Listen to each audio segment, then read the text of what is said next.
Muito bem, boa noite, então. Agora que eu lembrei, né, Patrícia? Tu chegou a avisar que hoje teria aula síncrona? Não, eu tava olhando agora, vou mandar uma mensagem lá. Eu também esqueci. Eu geralmente mandava no dia anterior ou no dia, e eu esqueci de fazer isso hoje. Eu fui olhar agora, nenhuma das duas lembrou. Vou mandar. Acontece.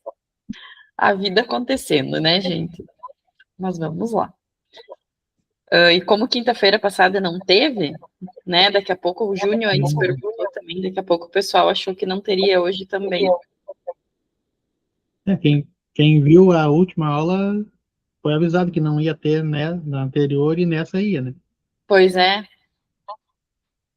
mas daqui a pouco, né, não assiste até o final, ou, enfim, N Né? motivos que podem acontecer. A gente sabe como que é. Então, vamos lá. Cadê? Deixa eu compartilhar agora grande aqui, apresentar. Vocês estão vendo? Sim, acho que sim, né? Então, gente, boa noite novamente, né? Sejam muito bem-vindos. Hoje continuando, né, nossa disciplina de práticas docentes para o ensino de álgebra. A ideia, então, né, a gente teve um primeiro encontro síncrono, que já fazem 15 dias, hoje temos um novo encontro, e relembrando um pouquinho, né, o que, que a nossa disciplina, ela pretende fazer, né, o que, que a gente está estudando. Então, na nossa primeira aula, a gente compreendeu um pouquinho o que, que é essa tal de álgebra, né, como que ela se organiza historicamente.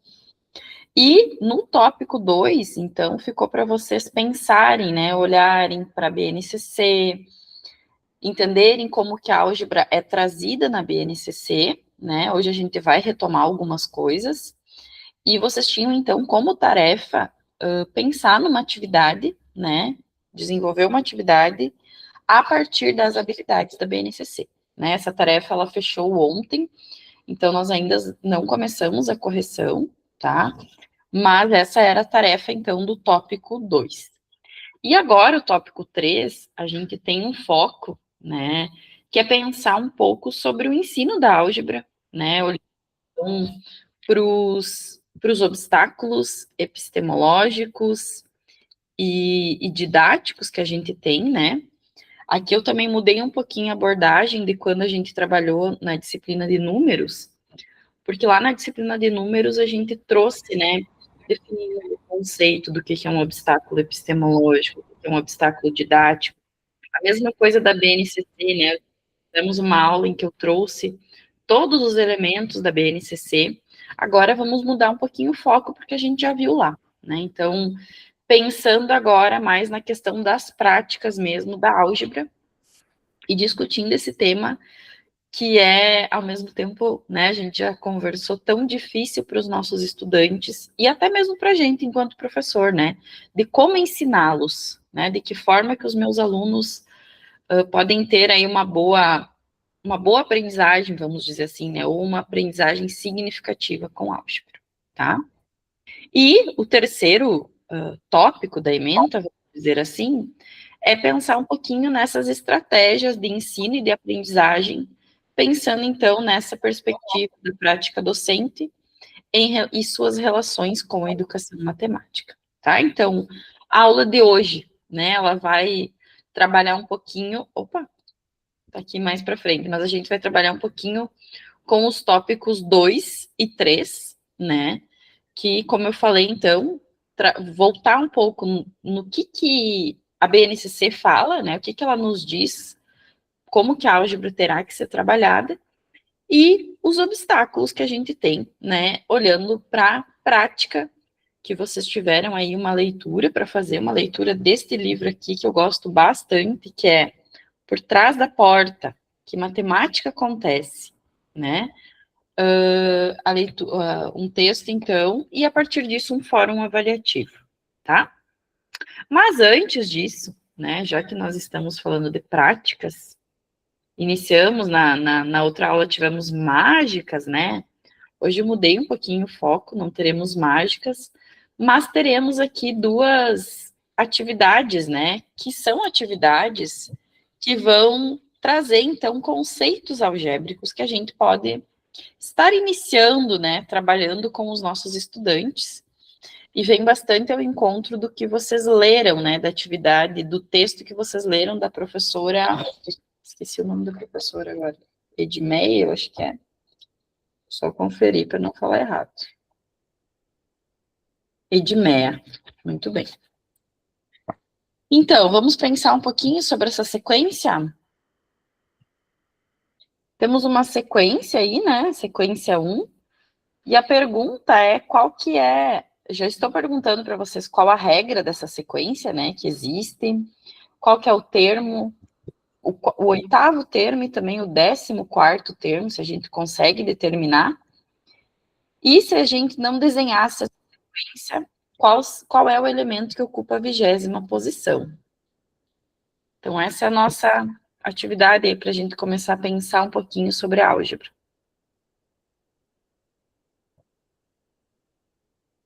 Já pensaram? Ó, o pessoal está chegando.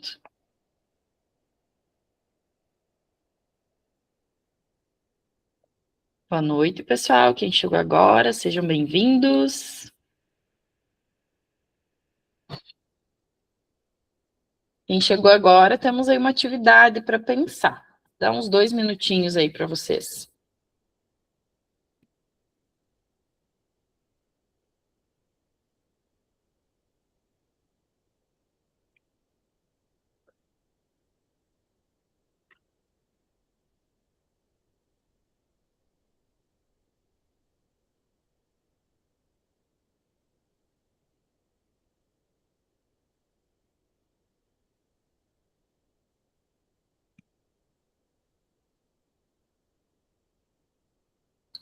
Boa tarde, boa noite, Luiz.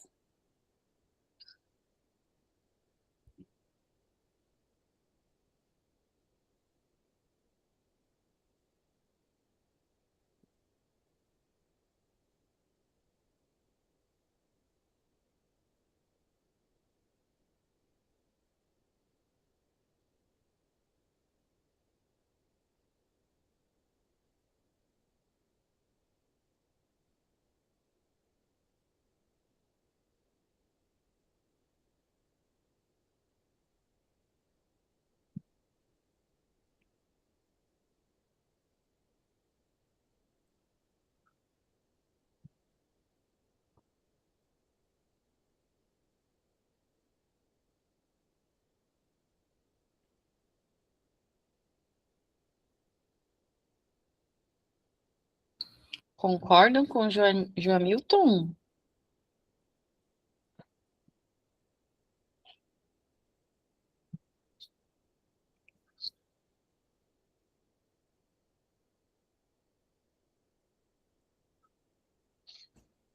Ou não?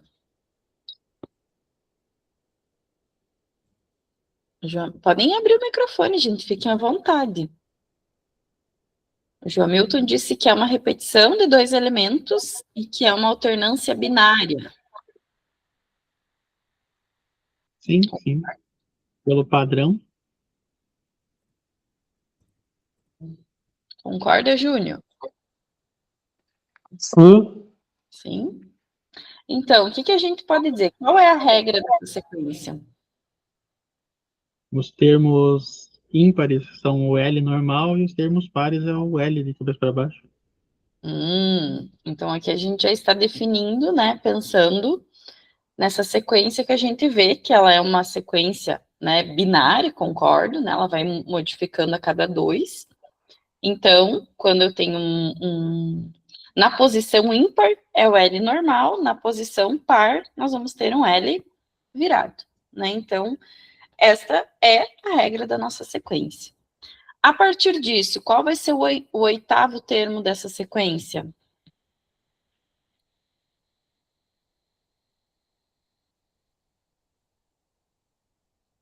O Joamilton falou que é o L invertido ou virado, né? Enfim. Concordam? Sim. Aqui a gente já pode observar na sequência, né? O 7º e o 8º termo seria a continuação. E, usando a regra, né? Como o 8º, né? A posição 8ª é uma posição par, então nós temos que é o L invertido. E a mesma coisa com o 14º termo da sequência, né? Que também é uma posição par, então eu também terei um L virado, certo? E aqui ficou fácil também, né? Qual é o 20º termo desse 20ª, quem está na 20ª posição, né? Também é o L virado, né? Porque a gente está falando aí, todas as perguntas nesse caso foram posições pares, né? Então, por isso, nós vamos ter o L virado. Vamos para a próxima sequência e depois a gente conversa sobre elas. Mais uma para vocês pensarem. Tá fácil ou tá difícil isso? Por enquanto tá fácil. Por enquanto tá fácil. Vamos lá, para essa então.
Já temos respostas?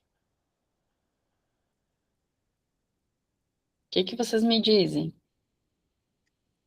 Qual a regra dessa sequência? Ou ainda, qual o 8º termo? Qual o 14º termo? O 8º tá fácil, né? O 8º tá ali, né? Isso é fácil. Qual é o 8º? O quadrado. Quadrado. Muito bem.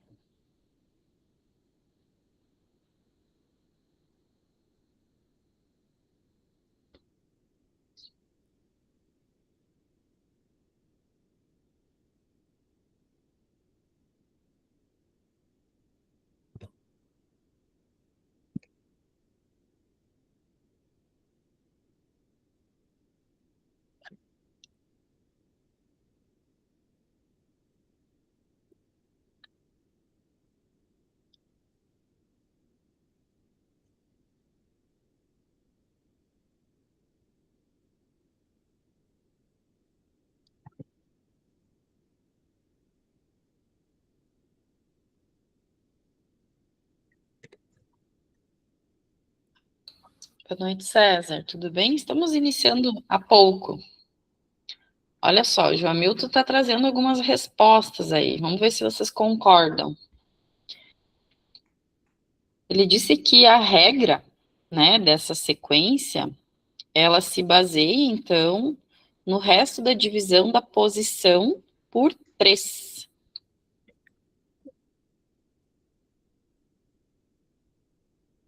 Concordam?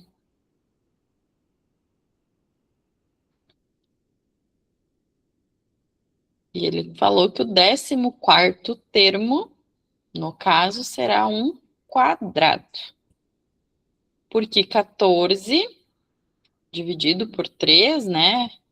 Ou ainda o 3 divide 14, porém sobra 2, né? Temos o resto 2, então é o segundo elemento, que é o quadrado.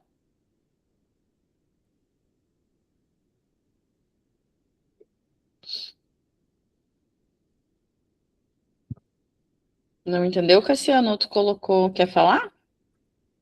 Nesse caso, A, B e C serão a mesma figura. Como assim? Qual? Não entendi. A resposta para B e C seria a mesma figura, porque os dois sobra 2 na divisão por 3. Ah, tá. Perfeito.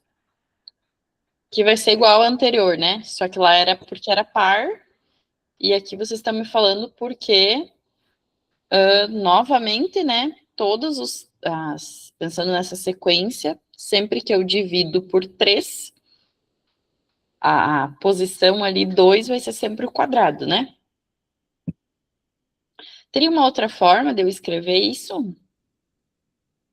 Pensando algebricamente agora.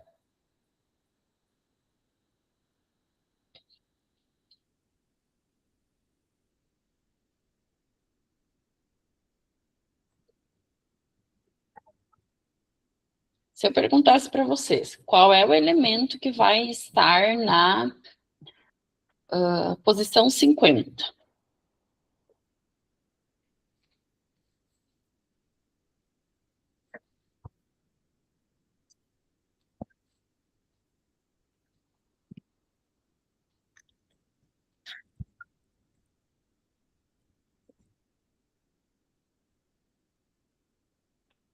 Isso mesmo, César.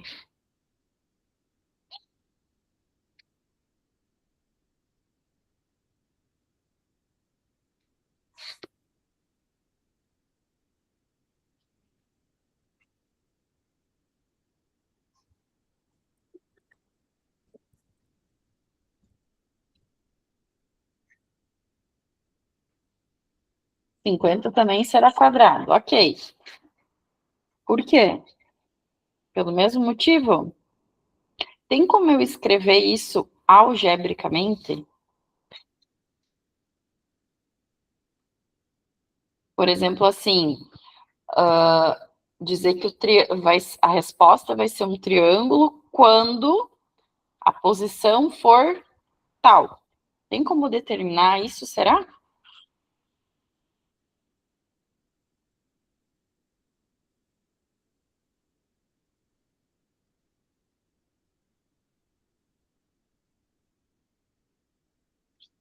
O que vocês me dizem?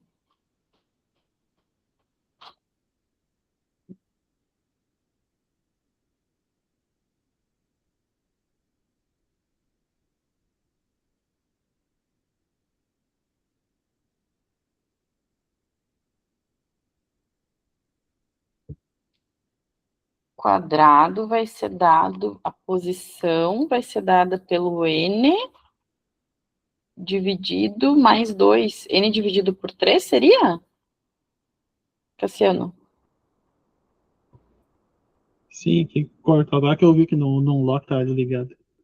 Tá, então, eu disse que seria um n dividido por 3 e mais 2, isso seria o quadrado. Então, eu tenho a posição, na verdade, né? Pensando que a posição é 50, ou aqui, o 8. 8 dividido por 3 daria quanto? Não vai dar um número exato. Hum.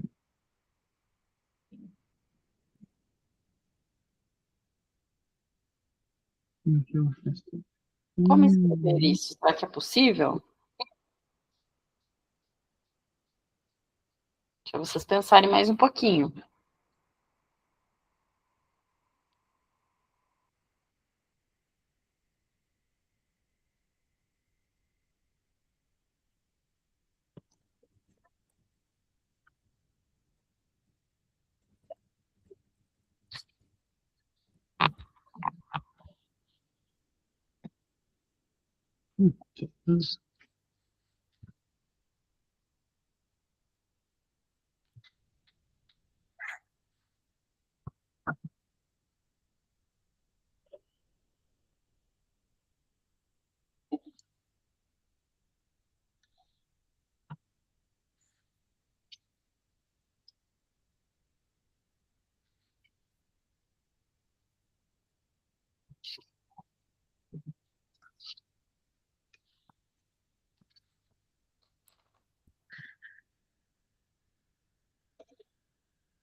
Alguma ideia?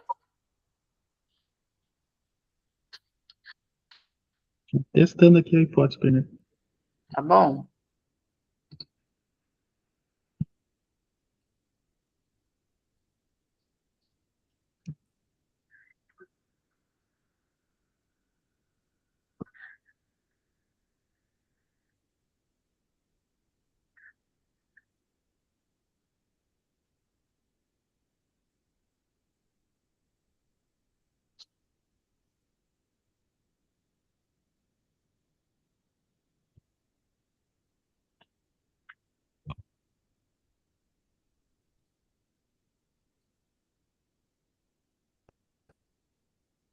Cassiano disse que P menos 2 dividido por 3 vai ser igual ao quadrado. Posição 14. 14 menos 2 dá 12. 12 dividido por 3 é 4. É o quadrado?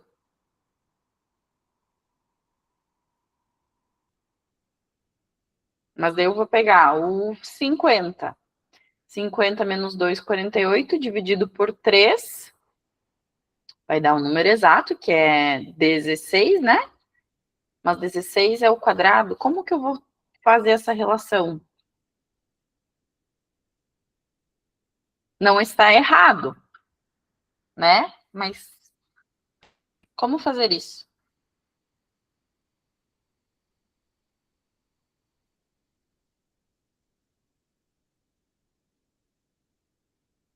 Olha só, vamos deixar em aberto, mas para o final a gente volta nessa questão, eu acho.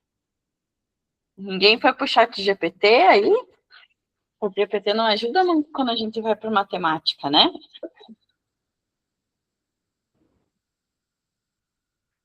Então, olha só, por que eu comecei? Quem que quer falar? Deixa alguém abrir o microfone ou não?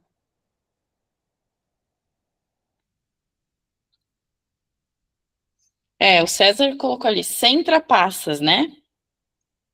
Então, isso daí é para a gente pensar um pouquinho, né? E foi por isso também que eu trouxe essas sequências, no sentido da gente conseguir olhar e tentar descobrir, né?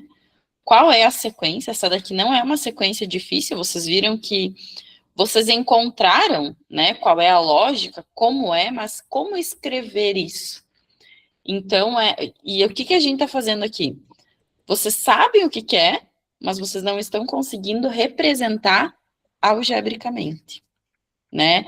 Então, percebam, se vocês, que já são aí pessoas que têm uma graduação, né, formados, muitos já professores, e estão tendo essa dificuldade, isso é para a gente pensar lá nos nossos alunos, né? Então, também vem um pouquinho nessa provocação da gente pensar aqui como abordar isso, tá? O que nós vamos fazer, então, tá? A primeira sequência, vocês tiveram bastante facilidade de compreender, né, o que era a resposta, e também conseguimos escrever algebricamente quais seriam os termos, né, que seria ali usando o N par ou o N ímpar. Já nesta outra sequência, não foi tão simples, tá? Depois a gente retoma ela e voltamos. Agora, qual a ideia? Quero que a gente discuta um pouco, né, sobre o texto que vocês tiveram que fazer a leitura, né? Eu acho que é bem importante, apesar de eu ter pedido lá no fórum para você sobre esse texto que está aqui nesse livro, teve muita gente que eu sei que leu, que fez o tema de casa direitinho, mas eu sei também que teve muita gente que foi para inteligência artificial, né? E aqui a gente fica refletindo muito, né, pessoal, enquanto nosso papel de professor, porque aquilo que eu sei que talvez vocês passem com os alunos de vocês não é legal, né, porque a gente sabe que não está sendo construído um conhecimento como poderia ser, né, apesar da questão da falta de tempo, da correria, é muito importante que vocês se debrucem sobre as leituras, né, procurem realmente compreender isso que a gente está fazendo aqui, né? Porque é para vocês, né? Não é para mim que vocês estão aí, é para cada um de vocês, tá? Mas vamos lá, né? O que que vocês me falam, né? Esse texto, ele já é antigo, né? Ele não é um texto recente, mas eu trouxe ele por ser uma abordagem, uma linguagem mais fácil, né? E vocês devem ter visto que quem escreve é uma professora, né? É uma professora que está num processo de construção, de fazer cursos, e que ela está participando de um grupo de estudos e de pesquisa, e é a partir desse grupo que ela vai fazer essa escrita, né? Então, o título, né, percebam que aparece ali ainda sexta série, né, porque é um trabalho antigo, se eu não estou enganada, ele é de 97, então é quando a gente tinha essa nomenclatura, né, no nosso ensino fundamental, tá? Então eu pergunto para vocês, sobre o que é esse texto? O que ele trata? Quem quer falar? Quem quer me ajudar a conversar sobre ele? Ali é quase um relato de experiência dela, né? Começa ali para poder explicar o que ela tinha de dificuldades quando ela começou a ensinar. Até interessante ali que logo no início ela diz que não sabia o que ia fazer, né? Realmente ali, quando ela começou a lecionar, que ela viu que ela não tinha ideia do que ela estava fazendo. Ela tinha uma formação ali dentro da... que ela estava ainda na graduação, né? Não tinha ainda se formado quando ela começou. Mas ela viu que esse preparo era diferente, né, da realidade que ela estava tendo em sala de aula. E a parte de tu trazer o interesse dos alunos ali, e ela vê que a base era muito fraca nos conceitos básicos, né, para poder seguir adiante dentro da sequência dos conteúdos ali. Ela teve que se repensar a sua prática de docente ali para poder evoluir com os alunos, né? Muito bem. Esse é um dos motivos da escolha desse texto, né? Porque quando a gente vê, né, lê um texto assim tão que mostra como é a realidade, né? Como que as pessoas têm também, todos os professores vão ter certas dificuldades, né? Não é daqui a pouco só eu que estou passando isso. Então esse é um dos objetivos do texto, porque ela realmente traz um relato de experiência que vocês também podem se inspirar, né, para pensar aí nas práticas que vocês vão estar desenvolvendo em sala de aula. Então, o texto vai tratar exatamente disso, né? E ao longo da escrita, a professora vai trazer o relato do que ela fez e das atividades que ela foi fazendo, no sentido de os alunos dela compreenderem, né? Pensarem algebricamente no que eles estavam fazendo, né? E ainda ela coloca uma pré-álgebra, né? Porque ela demora para falar das letras, da generalização, né? Uma construção muito a partir da investigação matemática, né? Que ela vai trazer no seu texto. E aí eu começo trazendo aqui os dois primeiros excertos que tem no texto, né? Que é uma fala de um aluno. Eu não consegui multiplicar o infinito por 4 porque os números não têm fim. Da onde que vem essa fala? Quem que me ajuda a contextualizar?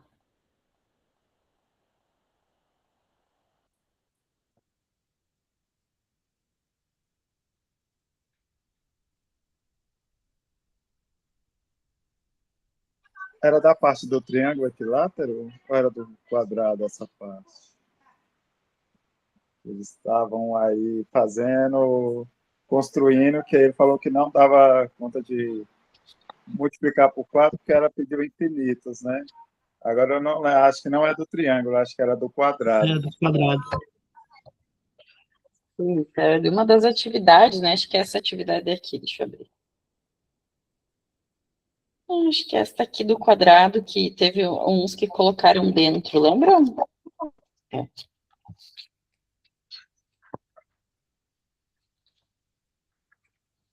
mostrar para vocês, para quem leu há mais dias relembrar, né? Essa aqui, ó. Dessa ideia aqui, certo?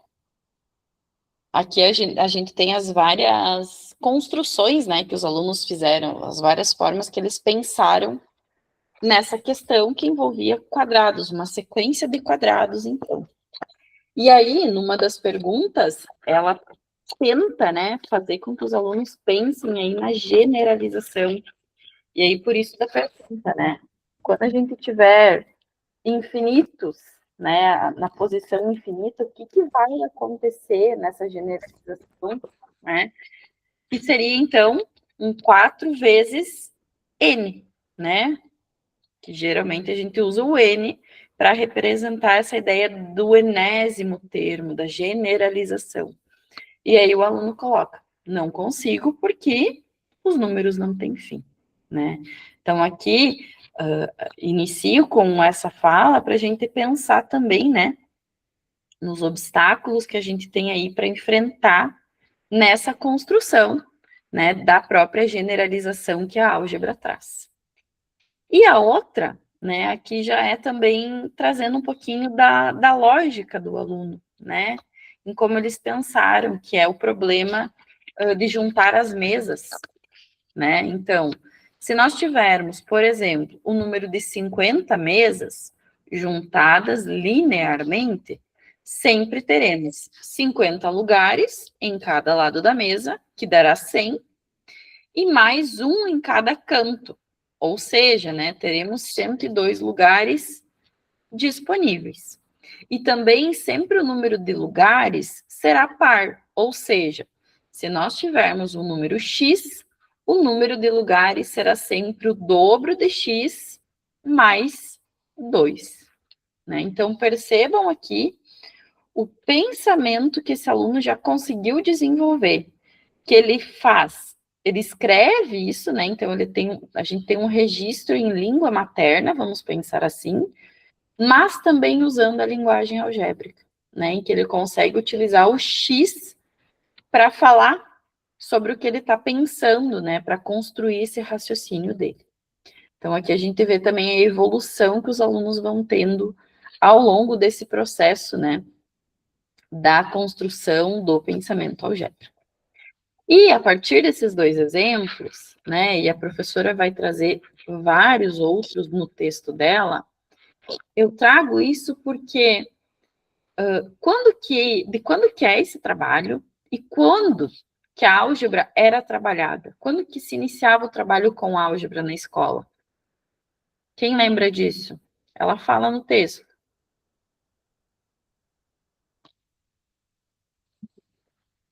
Ou quem viveu isso, né? Se eu não me engano, era no ensino médio. Ensino médio? Cara, se eu não me engano. Bem, eu sou meio antigo, acho que no meu 6º ano, acho que eu não, até o 9º não estudava álgebra ainda não. Cassiano está desligado. Eu tive ali por 7º ano na aula. Então, né, é importante a gente lembrar que ela fala no texto, esse texto dela é de 97, tá? Então, são 30 anos já, né, gente? Quando ela fala aqui no texto, vamos relembrar um pouquinho, né? Primeira coisa que a gente tem que lembrar, o ensino médio ele não era obrigatório no país nessa época, né? Segundo, estamos falando muito inicialmente da abordagem lá dos parâmetros curriculares nacionais, né? Eles iniciam, a gente tem esse documento em 97 e mais propriamente em 98 que a gente tem a organização de cada disciplina, né? Então, é nesse momento que a gente começa a ter uma regulamentação, podemos dizer assim, dos conteúdos a serem trabalhados em nível mais abrangente. Mas ela coloca, né, no texto que a álgebra ela era trabalhada, então, nas 3 séries finais do ensino fundamental. Ou seja, na época, 6ª série, 7ª série e 8ª série, né? Lembrem-se que a gente não tinha o o 9º ano, né? Depois que a gente tem essa mudança na legislação brasileira. Tá? Então, essa é a primeira coisa que é importante a gente lembrar. E nós já discutimos na primeira aula um pouco sobre isso, né? A álgebra, ela era trabalhada com os estudantes apenas no ensino fundamental, né? Nos anos finais do ensino fundamental, tá? Então, quando ela propõe esse trabalho, percebam que ela demora para trazer o X na construção com os alunos. Porque ela também vai dizer o seguinte, olha, eu senti que eles têm a falta, eles não viram antes. Então, eu preciso começar a álgebra sem ficar levando letras de cara para eles, né? E aí é importante a gente lembrar, como que a gente aprendeu álgebra? Eu aprendi com as equações, gente, com o X da equação, descubro o valor de X, encontro o X, né? Foi essa forma. Eu nunca vi as balanças, a questão da igualdade. Não, né? É encontro X direto. Então, me dei bem porque eu gostava de matemática e ia bem, né? Mas, assim, eu lembro muito bem de vários colegas que não conseguiam compreender, né? O porquê daquele X. E ainda, assim, olhando para a gente, né? A gente aprendeu a resolver uma regra, né? De saber que quando eu tenho uma equação, passa para um lado, acontece tal coisa, passa para o outro, acontece outra coisa. Mas eu só fui aprender na graduação o que era aquela igualdade, né? Por que aquele X era uma incógnita e assim por diante. Então, isso é para a gente refletir o quanto que esse trabalho, na época, vamos pensar, ele era inovador, né? Além de tudo, ela está propondo atividades que são investigativas, né? De fazer o aluno construir, então, pega lá os palitos, vamos construir um triângulo, que triângulo vai ser esse, como é que vai ser uma sequência, né? E assim por diante. Né? Então, é muito importante o que esse texto nos traz, né? Nos mostra enquanto pensamento algébrico. Então, já relembramos, né, quando que a álgebra era trabalhada, e aí ela traz, né, e importante aqui, já faço um alerta para os relatos de experiência, porque esse é um relato bem antigo, né, então são 30 anos. Se a gente olhar em termos de pesquisa dentro do campo da educação matemática, e não só dentro da educação matemática, mas falando de forma geral nos artigos, a gente vê que mudou muito a configuração do que se constitui hoje como um artigo, como um relato de experiência, perto de 30 anos atrás, né? Então, ela não traz no texto dela um forte embasamento de pesquisas, de estudos anteriores, mas ela trouxe aqui para a época, que era uma referência, né? Que era o texto que está lá no nosso tópico 1, que é um texto do professor Fiorentini, da Ângela Miorini e do professor Antônio Miguel, que vão falar sobre o pensamento algébrico, e que ela traz, né, as 3 tendências, as 2 primeiras e a última, né, que se fundamenta nas outras 2, e que é um pouquinho nisso que ela se baseia, né, para construir o seu artigo. Então, por isso que eu trouxe isso aqui, para a gente lembrar da importância de um referencial teórico, né, porque é esse referencial teórico, e talvez, não sei se vocês perceberam, mas não tem no texto uma palavra não, né, um título, metodologia. Não existe metodologia numa palavra escrita. Porém, deixa eu voltar aqui, ela apresenta a metodologia dela na sua escrita, né? Ela consegue nos dizer como que ela pensou esse relato, de que forma que ele aconteceu, tudo isso ela apresenta no texto, apesar de não utilizar a palavra, né, o termo metodologia. Então, isso é bem importante da gente frisar, porque ele é um texto antigo, que vai ter características da época, né, mas ele já traz elementos que hoje a gente precisa cuidar na hora de construir um artigo, né, e o TCC, que é o que vocês vão fazer agora em breve, e que vai ter esse caráter de ser um artigo que, na verdade, ele provém de um relato de experiência, né, a partir de uma prática que vocês vão vivenciar na escola, tá? Então, já saí daqui e fui para lá, né? Mas vamos lá. Acho que é importante nós falarmos sobre isso, tá? Então, a partir dessas pesquisas, esse grupo de estudos que ela estava participando, começa a pensar sobre essa questão algébrica, né? E aí, o que essa professora vai nos dizer, né? O que, a partir da pesquisa dos autores, ela propõe? Que os autores, eles se fundamentam, então, em concepções mais apropriadas ao desenvolvimento algébrico do aluno. E para esses autores, então, a construção do pensamento algébrico e da sua linguagem exige atividades ricas em significados, que permitam ao aluno pensar genericamente, perceber regularidades e estabelecer relações entre grandezas, além de expressar matematicamente essas ideias. Então, é com base nisso, né, que ela vai pensar e desenvolver e propor as atividades que ela faz com os estudantes, né, e que ela relata aqui. Se a gente olhar hoje, né, para a BNCC, nós já vamos chegar lá, é o que a BNCC traz, né, no seu bojo, como desenvolver esse pensamento algébrico, então, com os nossos estudantes. Certo? Bem, o que ela traz, né?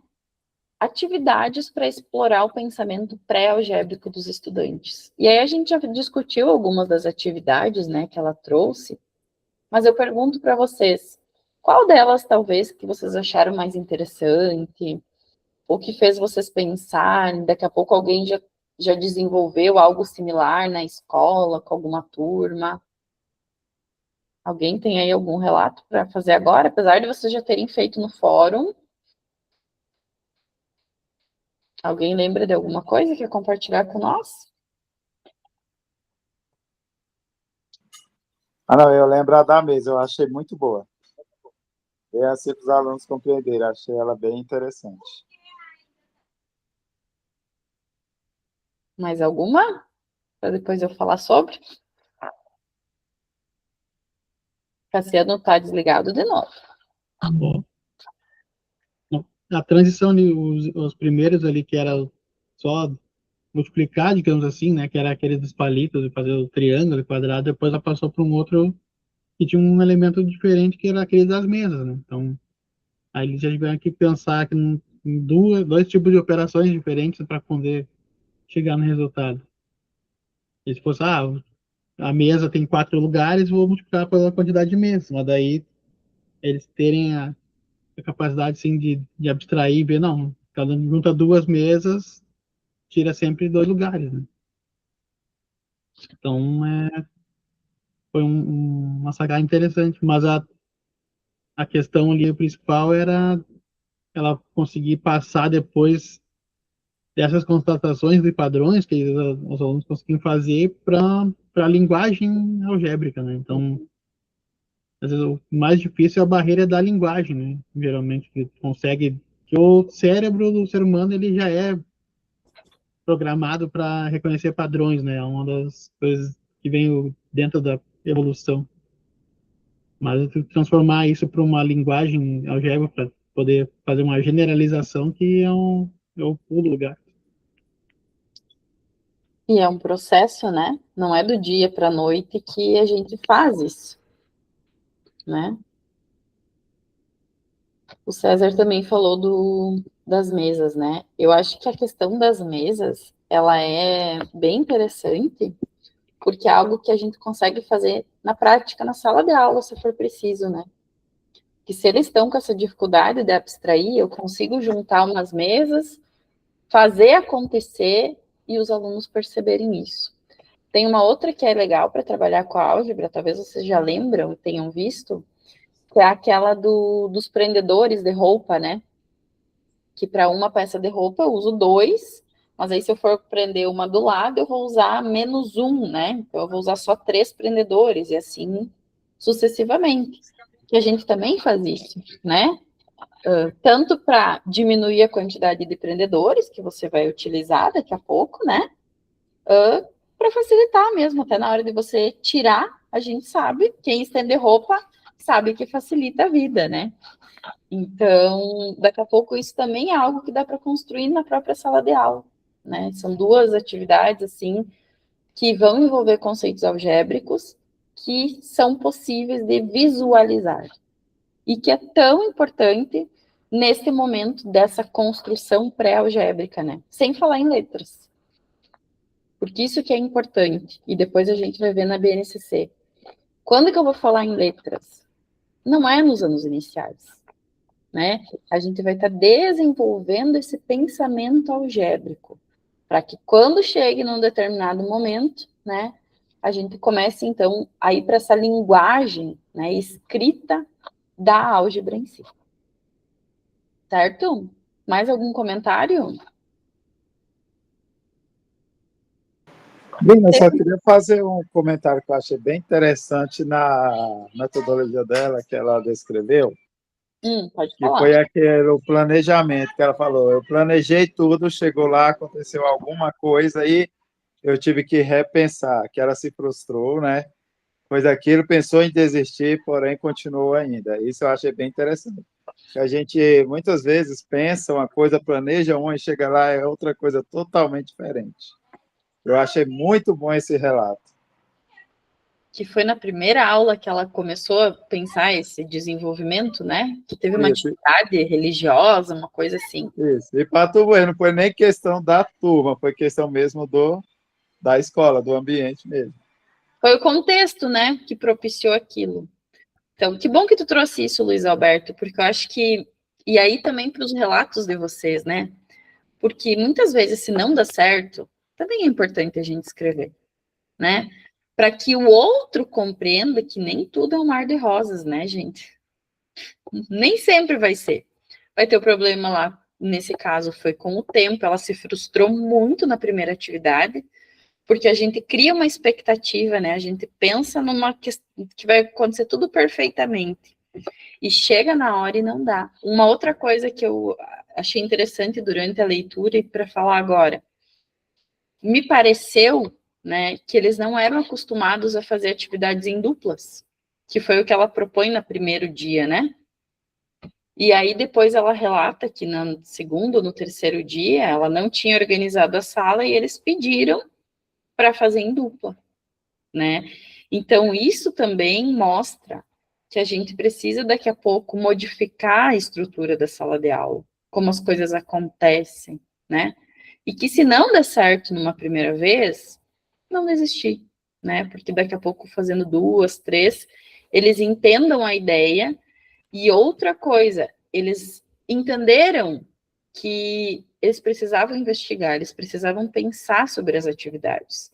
Então, possivelmente, ela sai de um modelo bem tradicional, né, que os alunos eram mais passivos ali, e eles tiveram que botar a mão na massa e pensar sobre aquelas atividades.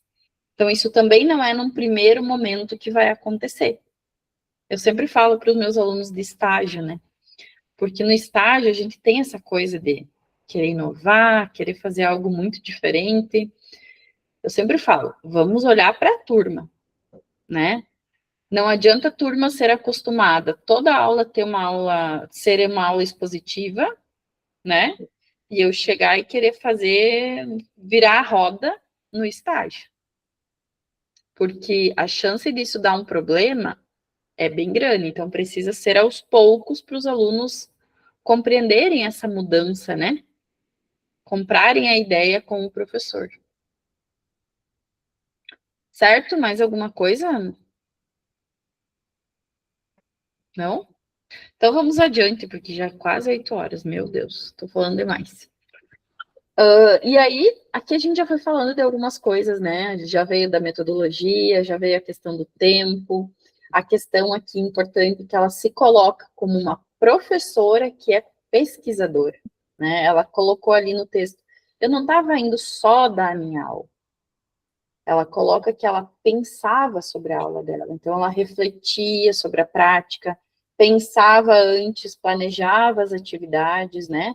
Mesmo que não tenha dado certo, ela fez esse movimento, que é um movimento importante da gente fazer enquanto professor, né? De estar sempre atento ao desenvolvimento ali da nossa atividade. E uma outra questão é a forma avaliativa que ela fez. De que forma que ela realizou a avaliação das atividades? Quem lembra? Por prova?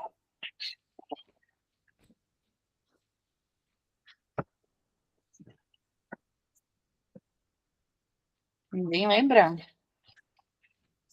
Fala, Cassiano.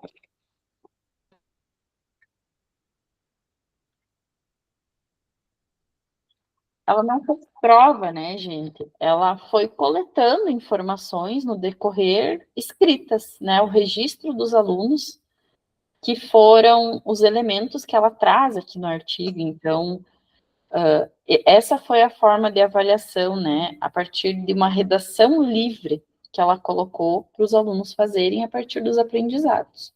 Então, isso também muda bastante a forma avaliativa que a gente tem na matemática, que é muito, né, característica da prova. Prova sem consulta, individual, geralmente, né? Então, também para a gente pensar a nossa forma de avaliação de determinadas atividades. Não estou dizendo que nunca deva ser feito prova, não, muito pelo contrário, eu dou prova, né?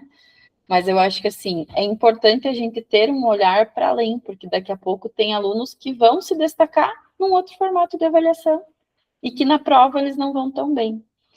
Eu ando observando, assim, agora estou trabalhando com o ensino médio também, os alunos veem assim, ó, meu Deus, prova. É um pânico, gente.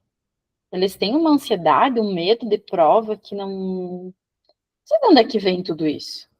Mas que daqui a pouco o fato de você não dizer que é uma prova muda tudo, né? Então, que a gente possa olhar também para essas questões avaliativas enquanto professores.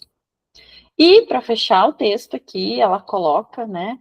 E isso aqui também vem na nossa primeira atividade ali que a gente desenvolveu das sequências, que ela diz que o desenvolvimento da linguagem do pensamento algébrico requer tempo, né? Ela verificou isso na prática, que os alunos foram realmente evoluindo, né? E que isso não é só para os alunos, mas também para o professor.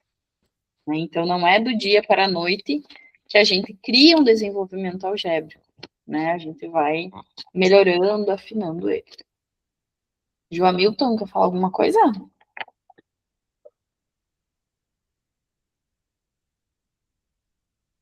Não? Então tá. O César, vamos ver o que o César diz. Eu aplico provas para o ensino fundamental e médio. Dá para ver que quando é matemática eles têm um certo temor. Usam o máximo do limite para terminar. Muito bem. Acontece, né? Daqui a pouco eles usam o limite para tentar uma cola, né? Aluno é aluno, eu sempre digo. Então, a questão da dificuldade que eles têm na matemática, né? Isso não falta também, é.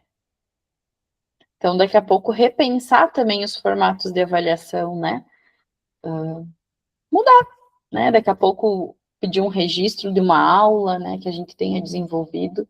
Esses também são formas de serem avaliadas na matemática, tá? Inclusive, né, gente, utilização de desenhos. Eu acho que aqui ela traz muito disso, né? Porque quando os alunos vão resolver alguma coisa, eles acabam desenhando. Então, esses desenhos, eles também podem servir para nós como uma forma de registro que a gente consiga observar qual é o pensamento que esse aluno está tendo, tá? Só para lembrar aqui, né, a gente já discutiu na primeira aula, mas agora falando dos documentos, o que os PCNs diziam, então, né? Que o aluno deverá, a partir da exploração de situações-problema, reconhecer as diferentes funções da álgebra, então, da generalização de padrões, estabelecer relação entre duas grandezas, modelizar, resolver problemas aritmeticamente difíceis. E aí ele ainda coloca, né, das equações e inequações, com a diferenciação dos parâmetros, as variáveis, as incógnitas, tomando contato com fórmulas, né?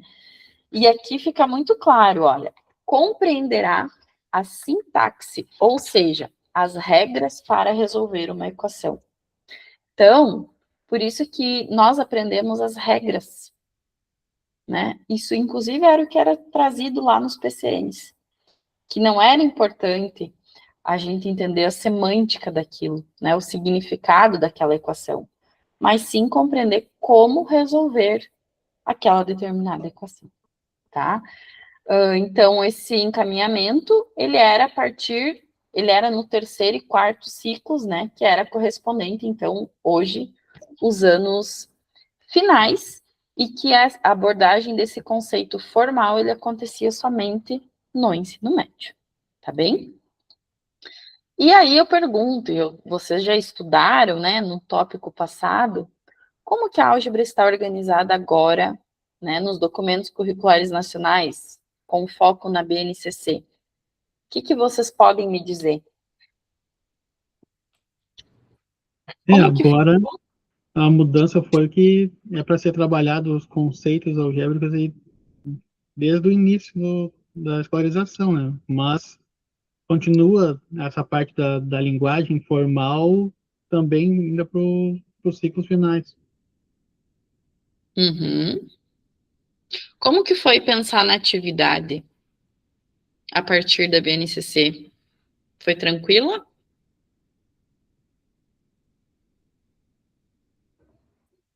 Tranquilo, porque tá bem organizado os tópicos dentro das habilidades lá, né? Então eu teria que começar escolhendo um tópico que tu quisesse trabalhar e a partir dali desenvolver uma atividade que puxasse aquele assunto específico, né?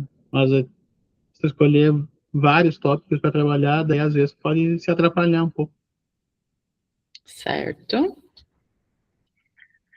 Muito bem. Então, é isso que o Cassiano trouxe, né? A gente já havia falado um pouco sobre isso, mas a abordagem da BNCC vai ser essa. Bem, precisamos trabalhar álgebra agora desde os anos iniciais, né? Não é mais só lá nos anos finais, como era anteriormente. Então, trazendo aqui alguns excertos da BNCC, a ideia é desenvolver o pensamento algébrico, né? Que é, então, um pensamento essencial para utilizar modelos matemáticos na compreensão, representação e análise de relações quantitativas de grandezas e também de situações e de estruturas matemáticas, fazendo o uso das letras, né, e também de outros símbolos. Além disso, a identificação das regularidades, dos padrões de sequências numéricas e também não numéricas, que é o que a gente fez no início da nossa aula, estabelecer as leis, né, a partir das grandezas, e além disso, interpretar e transitar entre as diversas representações, né? Então, tanto a representação gráfica e a simbólica, né, principalmente para resolver os problemas por meio de equações e inequações com a compreensão dos procedimentos utilizados, tá? Então, aqui percebam, a álgebra, ela não existe sozinha, né? Essa questão da representação gráfica, ela vai ser muito importante, principalmente quando a gente vai lá para o ensino médio, né? Trabalhar com a ideia das funções dentro da matemática. Nesse sentido, a BNCC ainda vai dizer o seguinte, né? Quais que são as ideias fundamentais da álgebra? Então, a equivalência, a variação, a interdependência e a proporcionalidade. São os grandes focos, vamos pensar assim, em termos de atividades que vão ser desenvolvidas no ensino fundamental, né? Isso é para o ensino fundamental. Aqui só repetição, então vamos para o próximo. Ainda, né? Então, o que precisamos trabalhar nos anos iniciais, né? É importante que sejam trabalhadas as ideias de leis de regularidade, generalização de padrões e as propriedades da igualdade. Então, a BNCC, quando a gente olhar lá para a estrutura curricular dela, ela vai trazer essas questões. No entanto, não se propõe o uso de letras para expressar regularidades, por mais simples que seja, né? E essa relação dessa unidade temática com a de números, ela vai ser bastante evidente, né? principalmente no uso das sequências, né? Tanto para pensar em elementos que estejam ausentes, para mim construir uma ideia de sequência, né? Então, e aqui volto a falar, a própria construção da tabuada, né? Ela entra aqui no sentido da gente pensar a questão algébrica e vai ter essa relação muito presente, né, da álgebra com a questão dos números, né? Isso é bastante presente. A relação de equivalência aqui, né, em que o sinal de igualdade ele seja para além dessa indicação de uma operação, mas que existem coisas iguais, então 2 mais 3 que dá 5 é a mesma coisa que o 4 mais 1 que também dá 5, né? E esses conceitos dessa relação de equivalência, eles vão nos trazer elementos para depois a gente chegar lá nas equações, né, na igualdade das balanças, por exemplo. De relembrar isso. A mesma coisa, a noção intuitiva de função, né? Então, lembrem-se, o que é uma função, né? É uma relação que existe entre duas variáveis. Então, aqui, o que a BNCC diz? Olha, vamos trabalhar essas noções intuitivas de forma que a gente trabalhe com variação proporcional, tanto direta entre duas grandezas, né? Mas sem utilizar a regra de 3. Né? Então, por exemplo, aqui, se com 2 medidas de suco concentrado eu obtenho 3 litros de refresco, quantas medidas desse suco eu vou precisar para ter 12 litros de refresco? Ou ainda, para ter 6 litros de refresco? Né? Então, percebam, eu vou trabalhando as ideias envolvidas na questão da variação proporcional, mas sem o conceito necessariamente de regra de 3, né? Estaria aqui trabalhando com a ideia dessa variação, inclusive utilizando os números, né? Porque eu precisaria aqui pensar em multiplicação ou até mesmo a divisão. E aí a gente vai para os anos finais, e como disse o Cassiano antes, né? Nesse momento que a gente vai retomar, aprofundar e também ampliar aquilo que já foi trabalhado nos anos iniciais, só que agora com uma forma diferente, né? Pensando numa abstração maior. Então, devemos, né, pensar que os alunos devem compreender os diferentes significados das variáveis numéricas numa expressão, estabelecer uma generalização de uma propriedade, investigar a regularidade de uma sequência numérica, e também indicar um valor desconhecido numa sentença algébrica, além de estabelecer a variação entre duas grandezas. Então, a gente começa a ampliar aquilo que foi anteriormente trabalhado nos anos iniciais. E aqui aparece, né, essa importante conexão que os alunos devem estabelecer entre a variável numa função e a incógnita numa equação. Né? A importância dele compreender o que é variável, o que é incógnita, né? Que a gente já falou um pouquinho na nossa primeira aula também. Além disso, né, ele coloca aqui que as técnicas de resolução de equações e inequações, inclusive no plano cartesiano, devem ser desenvolvidas como uma maneira de representar e resolver determinados tipos de problemas, e não como objetos de estudo em si mesmo, né? Então, quando a gente pensa no plano cartesiano, eu entender que eu tenho uma solução que x é maior que 5, né? O que representa x ser maior do que 5? São todos os valores maiores que 5, né? Então, para o aluno conseguir ver isso daqui a pouco num plano cartesiano, isso vai exigir, né, um movimento tanto do aluno quanto do professor para essa construção do conhecimento, mas que eles compreendam que nesse caso eu vou ter infinitas possibilidades de resposta, né? Diferente da equação, que eu só tenho uma única resposta ali quando x fosse igual a 5, por exemplo. Tá? Então, isso é bem importante da gente conseguir desenvolver nos nossos estudantes. E para fechar a questão do ensino fundamental, a BNCC vai dizer o seguinte: a álgebra, ela não é algo isolado, né? E aí eu retomo, porque a gente já falou sobre isso. A álgebra, ela vai ser trabalhada, sim, junto com a unidade temática de números, de geometria, probabilidade e estatística, né? E ela coloca principalmente a questão do desenvolvimento do pensamento computacional, tá? Eu não sei como é que está hoje nas escolas que vocês trabalham, mas existem algumas escolas, né, que já estão trabalhando fortemente com o pensamento computacional. E, inclusive, a gente sabe o quanto que a matemática em si, ela consegue colaborar para o desenvolvimento desse pensamento, né? Por quê? Porque a gente consegue, através da matemática, e principalmente da álgebra, traduzir uma situação dada em outras linguagens, a questão da importância dos algoritmos e dos seus fluxogramas, né? Porque o que é um algoritmo?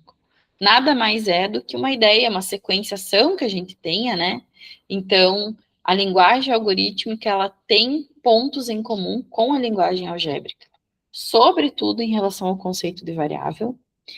E a outra habilidade é a questão da identificação de padrões para se estabelecer as generalizações, as propriedades e os algoritmos, né? Então, isso vem bastante presente em como desenvolver no ensino fundamental a álgebra, né? Aqui eu trouxe alguns, na real, recortei lá da BNCC, né? O que seriam os objetos de conhecimento e as habilidades pensando na álgebra, né, ao longo dos anos. Então, a gente tem aqui, lá no primeiro ano, né, lá no início, que é a ideia de pensar a ideia da sequência, né, então, que a gente consiga que os alunos organizem e ordenem objetos familiares ou representações por figuras, por meio de atributos tais como forma, cor e medida, né, então, são elementos aqui que a gente vai trabalhar lá da classificação, né, que são elementos que também são lá dos números, né, então perceba, as coisas não estão desconectadas, né, quando eu estou trabalhando com uma abordagem lá dentro da geometria, eu vou também estar aqui desenvolvendo aspectos do desenvolvimento algébrico, certo? E além disso, né, aqui, por exemplo, trabalhar com sequências recursivas, né, é um outro objeto do conhecimento do primeiro ano. E aí a gente vai nesse movimento, né, gente, decrescente das coisas, com relação aos elementos que vão ser trabalhados, tá? Então, lá no terceiro ano, já vamos identificar as regularidades, nas sequências ordenadas de números naturais, por exemplo, tá? Compreender a igualdade para escrever diferentes sentenças de adições ou de subtrações, que foi o exemplo que eu dei anteriormente. No quarto ano, já vou trabalhar com as regularidades de sequências numéricas, mas agora compostas por múltiplos de um número natural, né? Então, já vai avançando aí, né? Pensando lá nos conhecimentos que ele vai tendo na unidade temática de números, né? Em que eu já tenho aqui uma apropriação da multiplicação para também pensar lá na álgebra essa questão, tá? E assim sucessivamente, tá? E aí chegamos no sexto ano, né? Agora os anos finais do ensino fundamental. E aí agora a gente já começa a trabalhar de uma forma um pouquinho mais aprofundada, né? Então, por exemplo, propriedades da igualdade no sexto ano. Reconhecer a relação da igualdade, que ela não se altera quando eu adiciono, subtraio, multiplico ou divido os seus dois membros por um mesmo número. E utilizar essa noção para determinar valores desconhecidos na resolução de problemas. Então, o que é isso daqui? Eu estou falando, olha, vamos trabalhar equação do primeiro grau já, né? Já é um início disso. Mas percebam que é lá no sétimo ano que eu tenho como um objeto do conhecimento equações polinomiais do primeiro grau. Então, no sexto ano, eu trabalho com as ideias, desenvolver a ideia que eu preciso ter lá da igualdade das balanças, né? Que o que eu faço para um lado e faço para o outro, as balanças permanecem iguais, né? Elas não mudam. E lá no sétimo ano que eu vou formalmente, ou melhor, vamos formalizar a equação, né, do formato que um AX mais um B é igual a um C, né, e aí as regras que a gente vai ter para resolução. Sim? Algum comentário? Não, Patrícia? Não? Então tá. E aí, né, chegando aqui no 8º ano, já vamos ter o valor numérico de expressões algébricas, né? Aqui eu fui pulando, já chegamos na equação do 2º grau, né? Mas percebam, nos anos iniciais e ali no 6º ano, principalmente, ainda é muito uma pré-algebrização, né? É trazer os conceitos de uma forma mais intuitiva daquilo que a gente vai realmente trabalhar no 6º, 7º aliás, no 7º, 8º e 9º ano, né? Então, assim, temos essa questão que ainda permanece muito presente o que já era trabalhado antes, né? A álgebra em si, no sentido de letras, da abstração, vai ser nas 3 séries finais, ou melhor, 3 anos finais do ensino fundamental, né? Antes, estamos aí pensando nas noções, né, da álgebra. E no 9º ano, então, já entra a ideia da função, né, como representação numérica, algébrica e gráfica, no sentido da dependência, né? Ainda não vou falar aqui em função do 1º grau, função do 2º grau, ainda não, né? Vai ser lá no ensino médio. Mas aqui eu já trago a ideia de função. Assim como a questão da razão, né? Das grandezas, então, e aqui a gente vai já chegar na ideia da regra de 3, né? Assim como as expressões algébricas aqui entre a fatoração e os produtos notáveis, e também, nesse mesmo sentido, pensar nas equações do 2º grau, resolver elas a partir da fatoração, né? Porque é o momento, então, de pensar nessa ideia da fatoração, tá? Então, percebam esse movimento crescente, né? E em espiral desse trabalho com a álgebra. E aí eu pergunto para vocês, no ensino médio, como que a álgebra se organiza? Quem que olhou para isso? Alguém pensou?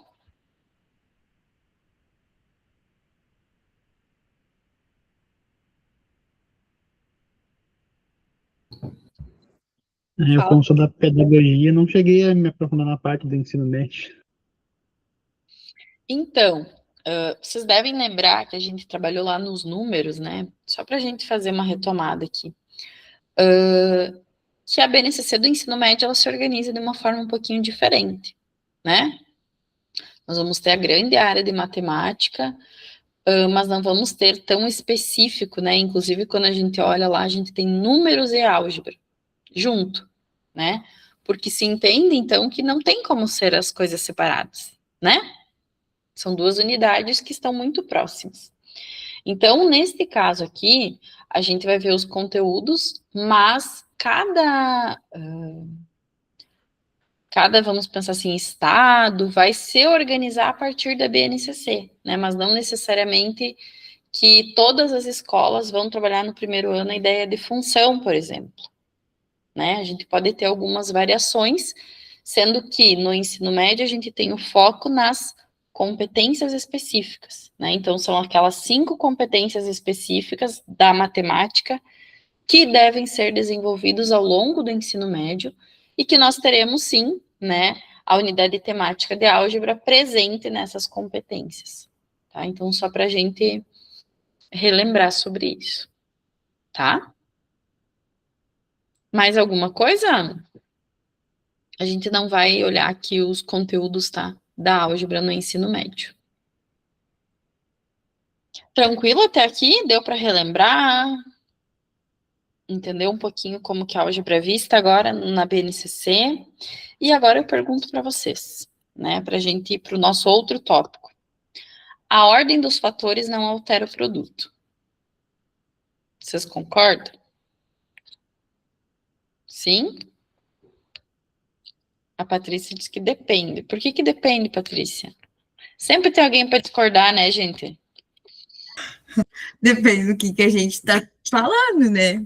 Mas Se for multiplicação, a ordem dos fatores não altera o produto. Ok, concordo. Tá bom. Se for em matriz, já altera, né? Olha aí, não sei, vamos ver. Vocês já trouxeram aí duas coisas. Por que eu trouxe isso, né? É para a gente pensar e relembrar um pouquinho a questão dos obstáculos, tanto epistemológicos quanto didáticos, né? A gente estudou lá na disciplina de números, né? Vou relembrar um pouquinho aqui para não passar batido. Mas a ideia, então, é pensar, né? O que é o obstáculo epistemológico? Essa ideia foi introduzida, então, por Brousseau em 76, né? E vem muito inspirada nas ideias do Bachelard, trazendo, então, a questão da didática da matemática, né? Sendo que esse obstáculo epistemológico, ela vai ser usada tanto para analisar a gênese histórica de um conhecimento, como o ensino ou a evolução espontânea do aluno. E aí a gente pesquisar isso, né? O que são, quais são esses obstáculos epistemológicos a partir de uma análise histórica ou a partir da dificuldade dos alunos, procurar, então, confrontá-las. A noção de obstáculo, então, ele é ligada à resistência de um saber mal adaptado e ele vê como um meio de interpretar alguns erros recorrentes dos alunos e não aleatórios, né? Quando a gente ensina alguns tópicos de matemática. Então, quando eu trouxe a questão, essa questão da ordem dos fatores não altera o produto, é nesse sentido da gente pensar nesse possível obstáculo epistemológico, né? Em que, quando a gente fala desta forma, quando eu digo que a ordem dos fatores não altera o produto, né? Que é muito importante, sim, para multiplicação, não estou dizendo que não, mas o estudante pensa que isso vai ser uma regra universal, né? Que vai impor, então, a igualdade na multiplicação de dois termos sempre, né? Independente da ordem que a gente fizer. No entanto, né, quando a gente chega, e o Luiz Alberto trouxe antes, quando a gente chegar na multiplicação de matrizes, a gente vê que isso não é bem verdade. A ordem dos fatores, né, no caso, a ordem da multiplicação de duas matrizes, vai alterar, sim, o resultado final, o produto dessas matrizes, né? Então, aqui, esse é um possível obstáculo epistemológico que a gente tenha quando for trabalhar na álgebra, tá? Em que a ordem dos fatores vai importar, sim, dependendo do produto definido e do conjunto na qual a gente está definindo ele, tá? Essa propriedade vai nos garantir a igualdade do produto, independentemente da ordem dos fatores. Ela é chamada comutatividade, mas ela não é uma verdade universal, porque ela existe para um determinado conjunto, né? Então, a gente sabe que isso vale para o conjunto dos naturais, para o conjunto dos inteiros, dos racionais. Vale?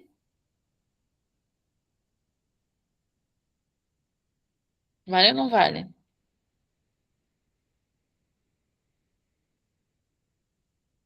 Um meio vezes 5 é a mesma Acho coisa que que não, 5 vezes um meio? não vai alterar assim também. Vai alterar?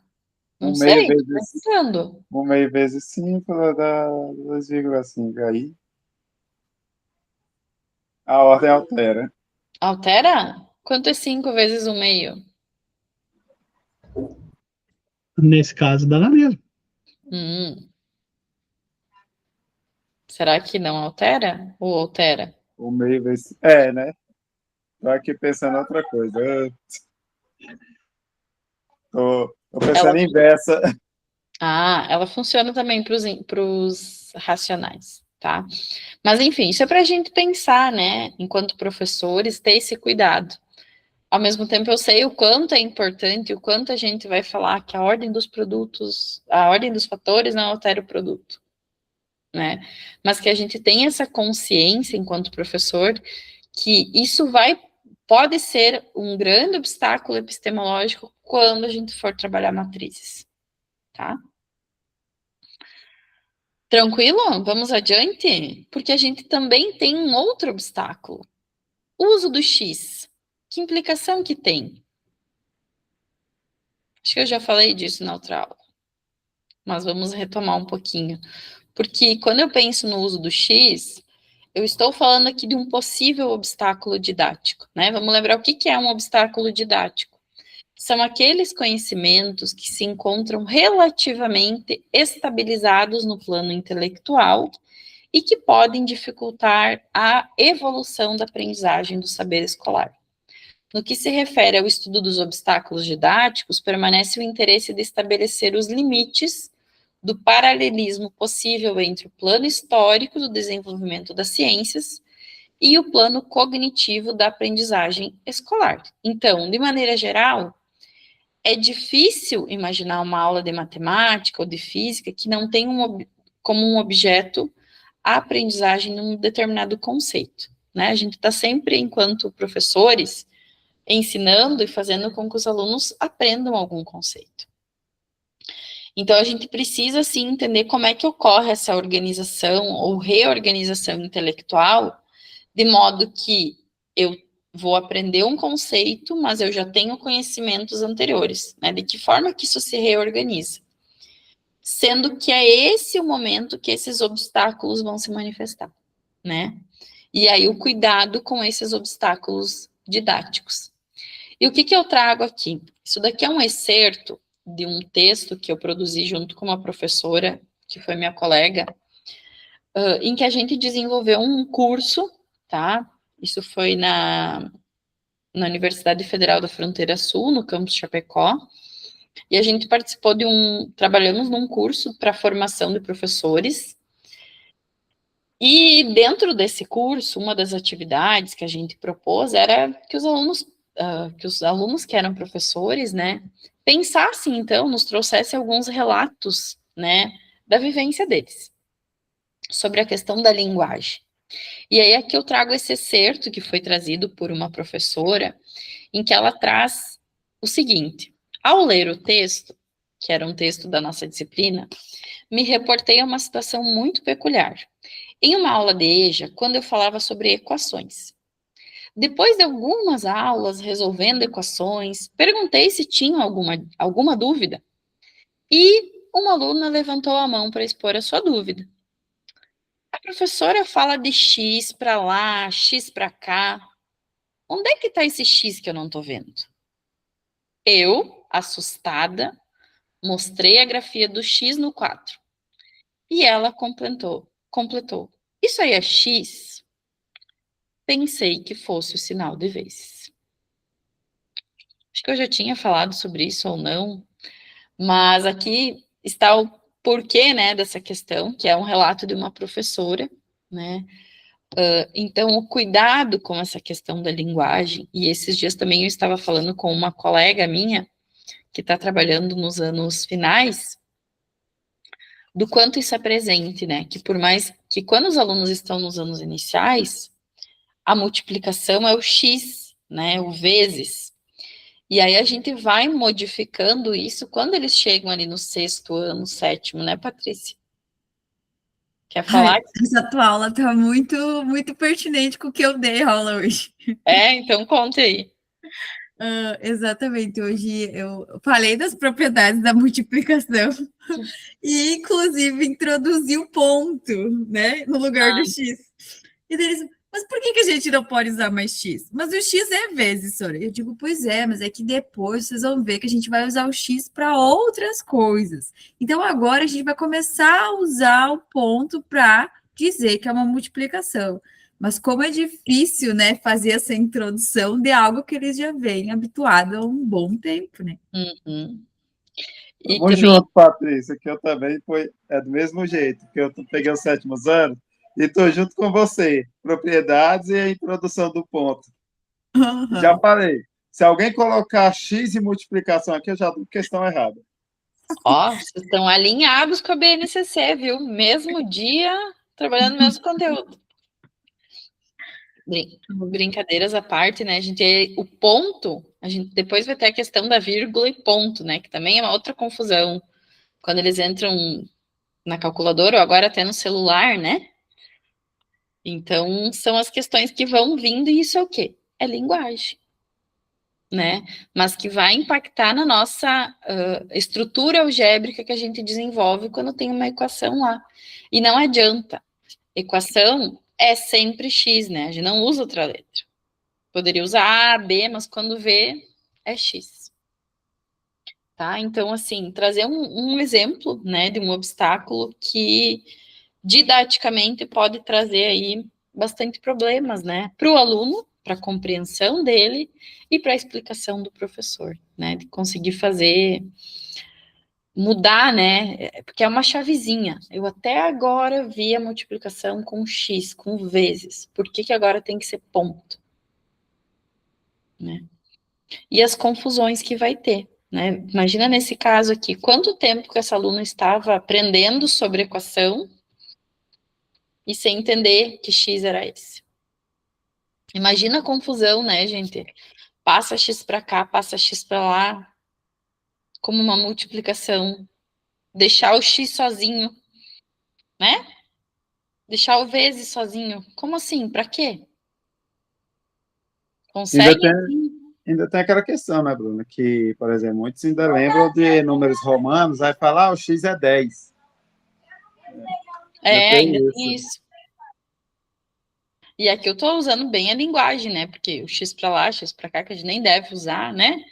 Mas a gente sabe que muitas vezes na hora de explicar, nem sempre a gente consegue explicar com o conceito matemático correto, né?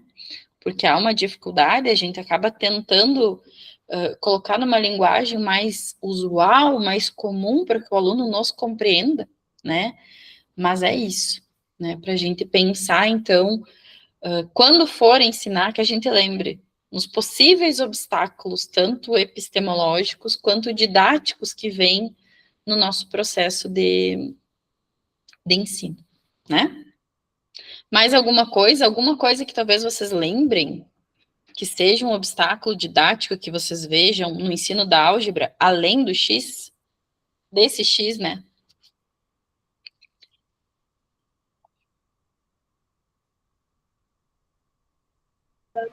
O chato que eu acho é o que você A tem que igualdade definir também. sempre.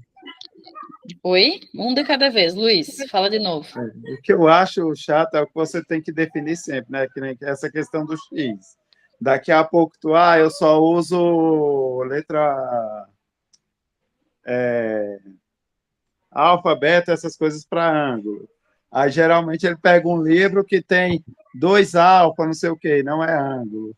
Aí ele, professor, mas isso não era só ângulos? Aí tu vai definindo as coisas e começa a confundir a cabeça. É a dificuldade de compreender incógnita, né? Que é uma representação apenas. Que também vai recair naquilo, né? Do X, vamos pensar assim, ter sempre o mesmo valor. Porque por que o X muda? Né? Acho que o Cassiano ia falar, a Patrícia. Falar sobre a questão do sinal de igual, né? Do sinal de igualdade, que realmente o sinal de igualdade é tomado como fosse finalizou a resposta, né? E não geralmente de ter igualdade entre os dois termos. Uhum. Patrícia, tem alguma coisa? Não, eu só ia falar também, assim, a questão ali do 8º ano, ali dos polinômios, assim, eles entender, eles vê a questão de, por que quando está dividindo eu preciso diminuir os expoentes? Quando está multiplicando eu somo, sabe? É bem difícil deles assimilar. Depois que eles assimilam, vai, mas fazer esse entendimento, né? Assim como a gente falou também dos produtos notáveis, né? Esses aí é um... Mas, gente, eu adorava o 8º ano, eu estudando. Eu dando aula, eu tenho temor já, porque eles não... mas isso do que tu fala do... Ai, da potência... Diminuir ali o expoente, é um problema da potenciação, né? Sim. Da falta de compreensão da potenciação, que vai acabar quando chega às letras, que aí não tem sentido isso. Isso, é. Aí, quando tu tá no nono, daí já fica mais claro, porque daí tu trabalha isso com os números. Aí eles voltam a entender, mas ali nos polinômios e monômios, que são só letras, representatividade, aí eles, tipo, não tô entendendo, por que que eu tenho que fazer isso? Né? É difícil essa parte. E eu vou trazer um relato do terceiro ano do ensino médio. Eu comecei agora, há poucos dias as aulas, e aí trabalhei uma avaliação diagnóstica com eles, com várias coisas.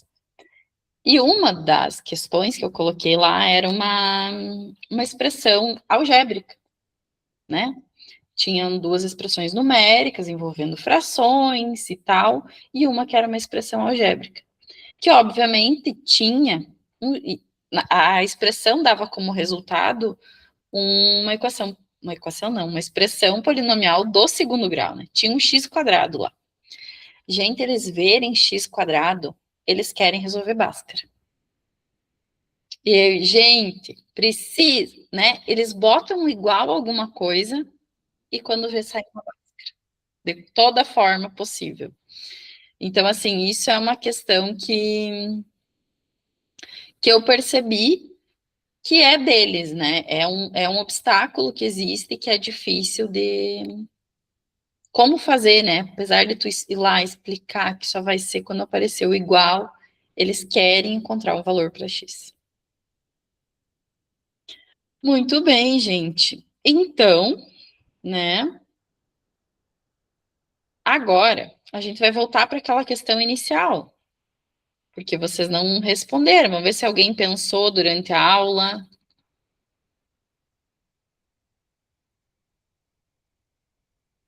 Lembram da questão? Quase. Esta aqui. Alguém chegou numa resposta em como mostrar a lei dessa sequência? Lei ou regra?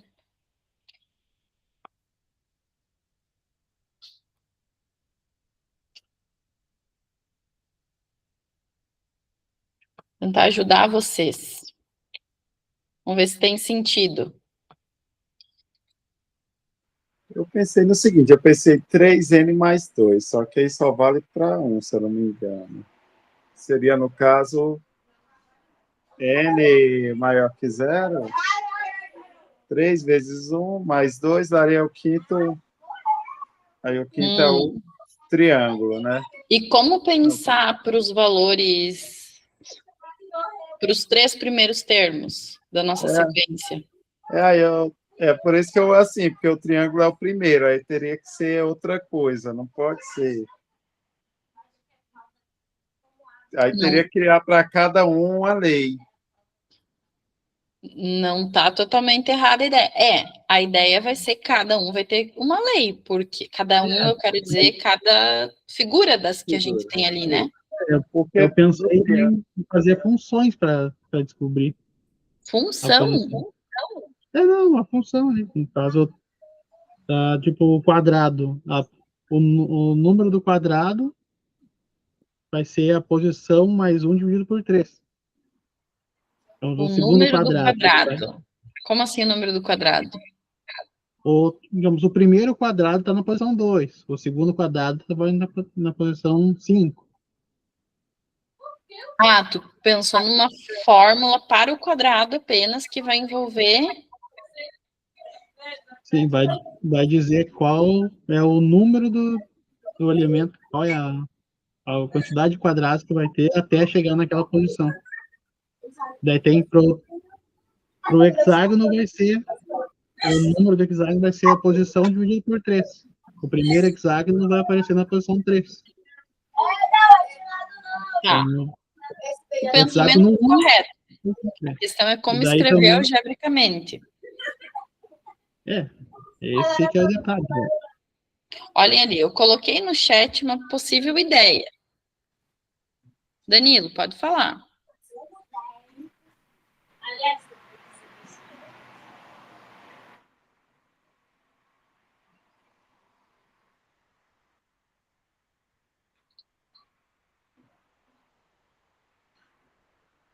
Quer falar, Danilo? Acho que não, só levantou errado. A princípio, não. A gente só quer saber determinar a posição. Então, olha o que eu coloquei ali no chat. Uma possibilidade. Concordam comigo que a gente tem um hexágono quando a gente tem um número múltiplo de 3? Sim, por isso que eu pensei, por causa do que se repete, né, a cada 3. Então, seria Isso. 3. Tanto tá no pensamento certo, Luiz Alberto. Só que ao invés da gente somar, se a gente subtraísse, poderia dizer que o quadrado ele é um múltiplo de 3 menos 1? É porque como se repete 2, você diminui, né? Seria, né, igual a questão do número de ângulos de um polígono. Ângulos não, o diagonais é dividido por 3, por 2. Mas aqui estamos falando de sequências, mas tem relação lá das diagonais, né? Essa é a ideia mesmo das diagonais. Sim. E aí eu poderia dizer que o triângulo é dado por quem?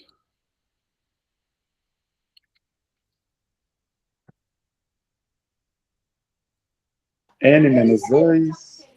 3n menos 2. 3n menos 2. Então, e o triângulo vai ser um triângulo, no caso, né? A resposta, quando a minha posição for dada pelo n, por 3n menos 2. Então, essa é uma possibilidade de escrever algebricamente como que esta sequência está ocorrendo. Certo? Mas daí, todas as hipóteses, eu teria que ter uma para cada figura, né? Isso. Não uma geral, vamos dizer assim. Não conseguimos ter uma única, né? Isso. Talvez por isso que o Cassiano antes tenha pensado na ideia de função, né? Que relembra um pouquinho a ideia de função de várias sentenças, né? Porque para cada posição, cada figura, no caso, né, que está se repetindo, eu tenho que ter uma expressão, vamos dizer assim, né, que vai determinar qual é a figura. Certo, gente? Mais alguma coisa?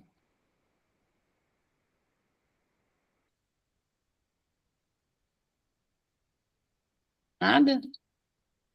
Teria mais atividades para a gente fazer hoje, tá? Mas eu vou deixar para a próxima aula, já estamos quase em 1h45 de aula. Na próxima semana a gente vai retomar alguma dessas sequências, tá? Quer dizer, vamos fazer outras sequências, então venham preparados, afiados. E teremos também uma outra prática, tá? Para a gente desenvolver aí na nossa atividade. Danilo está pedindo para reabrir o questionário do tópico 1. Danilo, não conseguiu fazer? Deixa eu ver os prazos aqui. Tá. O questionário 1 ele fechou dia 11, né? Eu acabei reabrindo. Vamos dar um limite até quando que vocês precisam? Pode ser até domingo, dia 22? Que aí dá tempo? Tá bem, então, nós vamos reabrir. Eu e a Patrícia também vamos estar agora nos próximos dias respondendo vocês lá da tarefa. Exato. Né? Colocando as notas e do fórum também. Vou verificar isso que o Cassiano falou também. Semana que vem a gente tem um outro questionário, tá? Vai ser a avaliação do tópico. Então, vou procurar colocar lá nas opções, Cassiano, para vocês poderem ver as respostas, né? Que eu acho bem importante. Muito bem, gente. Acho que é isso. Semana que vem temos aula, né? Às 19 horas, na quinta-feira, então. Certo? Só fazer um relato aqui, Patrícia. Diga. Eu achei interessante, é uma coisinha bem simples que um aluno falou, mas eu achei interessante o pensamento dele, né? Por exemplo, nós estudando números inteiros, aí tipo ele, professor, mas eu posso usar a calculadora? Eu, pode, mas sua calculadora não permite que você coloque um sinal antes de um número. Você tem que colocar o número depois o sinal, né? Aí ele, como o zero é elemento neutro da adição, é só eu colocar um zero e depois fazer. Eu olhei assim, gente, cara, tu até que merece um ponto pela tua resposta. Velho, É, eu tô tão simples, mas o raciocínio do moleque, como é que foi, gente? ele pensou sobre o conceito de número inteiro, né? A ideia do módulo da distância, ele Isso. conseguiu fazer essa relação, número simétrico. Muito bem, Foi, aí olha. eu fiquei olhando assim, né, tá vendo? Às vezes o cara que nem você ainda me dá gosto de dar. Felizmente tem, né, alguns alunos ali que vão se destacando, que a gente vai vendo, olha, estão compreendendo mesmo o que a gente está falando. Certo, então, gente, muito obrigado pelos relatos aí, compartilhamentos de vocês, né? Então, na próxima quinta estamos aí. Qualquer coisa, qualquer dúvida, vão nos encaminhando, tanto para mim quanto para a Patrícia, que a gente está à disposição, tá bem? Boa noite, então, fiquem bem, até semana que vem.